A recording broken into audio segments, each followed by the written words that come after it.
तरह इति निश्रेयसः, माने अति कल्याण वाला, जो कल्याण ऐसे है कि आपको पुनर्जन्म होना न पड़े, पुनर्जन्म न विद्यते। इसलिए यहाँ पर जो है ना, जो स्र शब्द है वहां पर यह सुन प्रत्यय करेंगे तो बन जाएगा श्रेयस, और नीर उपसर्ग लगाएंगे तो बन जाएगा निश्रेयस।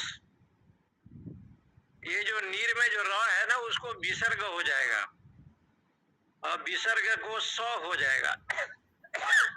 खर अवसान यो सूत्र से हो जाएगा स, तो बन जाएगा निश्रेयस। निश्रेयस का अर्थ ये हो जाएगा कि मोक्ष। ऐसे मोक्ष है जो मामुपेत्य तो कौन्तेय पुनर्जन्म न विद्यते, ऐसे मोक्ष की प्राप्ति जो है ना वो निश्रेयस। यह तो अभ्युदय निश्रेयस स धर्म, जो अभ्युदय को भी दे, ऊपर उठावे। अभ्युदय का मतलब ऊपर उठावे, ऊपर उठावे का मतलब है मोक्ष की प्राप्ति करावे, और निश्रेयस का अर्थ है परम मोक्ष। बार बार ब्रह्मलोक में जाओ, इंद्रलोक में जाओ, जमलोक में जाओ, चंद्रलोक में जाओ, ये करना न पड़े। हमको सीधे सीधे जो है ना भगवान जो ब्रह्म है उस आत्मा में आत्मानुभूति हो जाए, माने आत्मा में आत्मा हो जाए, माने वो ब्रह्मविद ब्रह्मे भवति, माने ब्रह्म भाव को प्राप्त हो गया, जीव भाव का अभाव हो गया, तो उसको कहते हैं निश्रेयस। नितराम श्रेय इति निश्रेयस, ऐसे मुख्य होना चाहिए जो बार बार पुनर्जन्म न हो, माता पिता के गर्भ में आना न पड़े, और पुनरअपि जननम पुनरअपि मरणम से छुटकारा हो जाए। इसलिए वहां पर लिखते हैं यह तो अभ्युदय निश्रेयस, वहां निरुपसर्ग है व्याकरण में है, तो श्र शब्द है, और श्र शब्द का मतलब अतिशय न, ऐसे अर्थ है वहां। अतिशय न श्रेयस इति श्रेय, ऐसे है। जो अत्यंत उन्नति मार्ग है आत्मज्ञान, आत्म तत्व को जो बोध करावे, क्योंकि श्रेय मार्ग के आलम्बन करने वाला नचिकेता है, विवेक वैराग्य से संपन्न है, स्वर्गादि लोग हैं, अप्सराएं हैं, ये तो प्रिय मार्ग वाला हो गया ना। प्रिय मार्ग भी ऐसे बनता है, प्रिय तर्पणे धातु है, प्रिय तर्पणे, जो इंद्रिय और मन को बहुत प्रेम लगे, अच्छा लगे, उसको कहते हैं प्रिय। संसार की जो सुख है ना ये बहुत अच्छा लगता है, इसलिए प्रिय मार्ग। वहां भी यही है, प्र से यूसुन करेंगे तो प्रेयस बनेगा, दोनों अर्थ व्याकरण में है।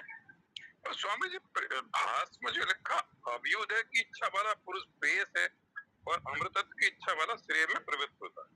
अभ्युदय जो क्यों लिखा, फिर अभ्युदय की इच्छा वाला प्रेयस है। अभ्युदय तो ये हो गया जिसकी उन्नति। अभ्युदय का मतलब सीधे मोक्ष नहीं है ना वहाँ, अभ्युदय का जो वहाँ लिखा है ना भाष्य में, अभ्युदय वाले ऊपर उठता है, जैसे मर्त मंडल में आप अंत में आएंगे, धीरे धीरे स्वर्ग आदि लोग जाएंगे, धीरे धीरे ब्रह्मादि लोग जाएंगे, अभ्युदय हो गया,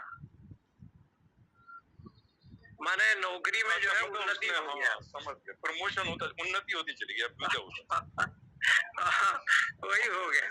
बहुत सारी धर्मशालाएं बनवाई, ये करा वो करा, तो स्वर्ग गया वहाँ गया, ऐसा उसका जो पुण्य 100%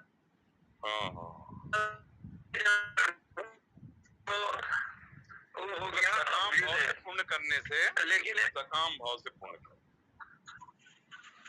जी आज वो बात की कहानी आपने एकदम बढ़िया सुना दी, प्रेयस और श्रेयस का, उसमें सुरुचि है उधर। हम लोग स्वामी जी वो आरएसएस की प्रार्थना है ना, उसमें एक लाइन आती है, समुद्र श्रेयस्यैक उग्रम परम साधनम नाम वीर व्रत। तो हम कैंप गए थे, बहुत तो छोटे थे। इसलिए जो है ना वहां पर ये बनता भी है ना, सुनीति और सूर्य जी का प्रसंग घटता भी है।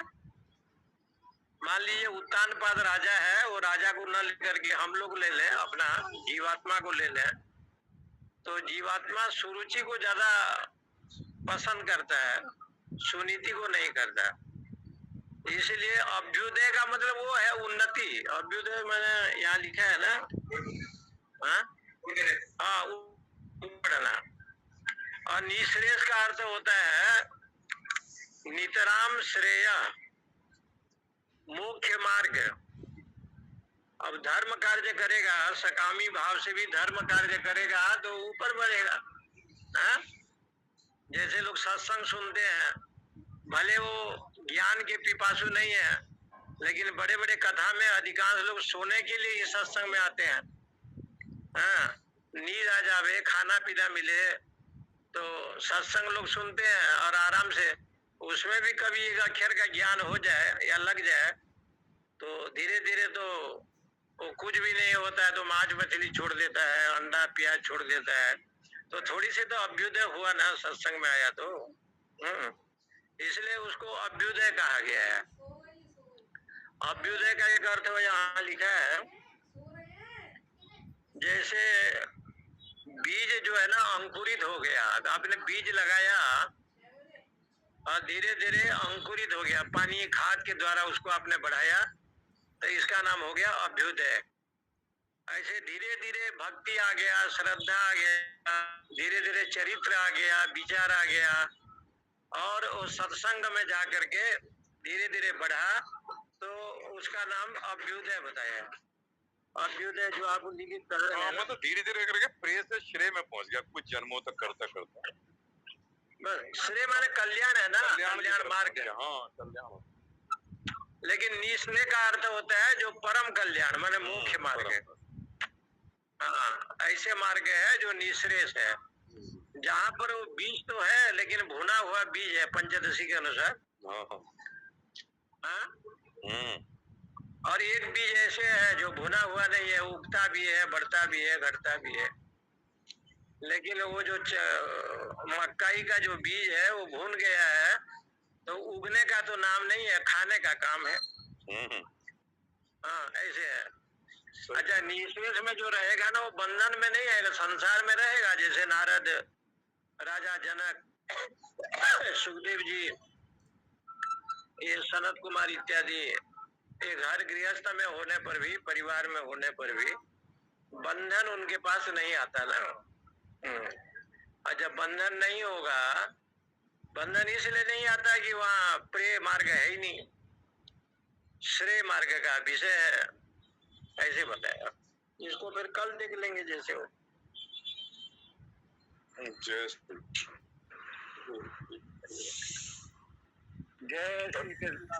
तभी सुनीति के ध्रुव हुए।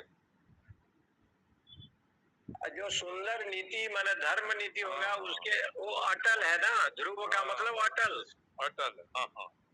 आपका जो नियम निष्ठा, पूजा पाठ जब तब अटल है। वो ध्रुव नीति आता ना स्वामी जी अंतिम श्लोक में गीता के, जहाँ कृष्ण और अर्जुन है, वहाँ एक ध्रुव नीति भी शब्द आता ना अंतिम में, कि वहाँ ये मतिर मम आया ना।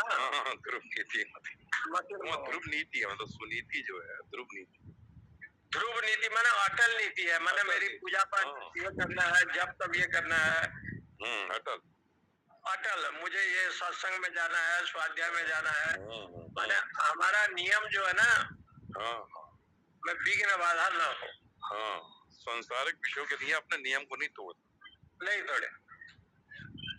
स्वामी जी, एक प्रश्न है, संशय नहीं है लेकिन प्रश्न है खाली, कि ये ध्रुव महाराज का क्या मोक्ष हुआ था क्या? नहीं नहीं, ध्रुव का तो मोक्ष तो ऐसे नहीं हो, ध्रुव लोक तक गए हो, और ध्रुव लोक की प्राप्ति होने के बावजूद भी वहां पर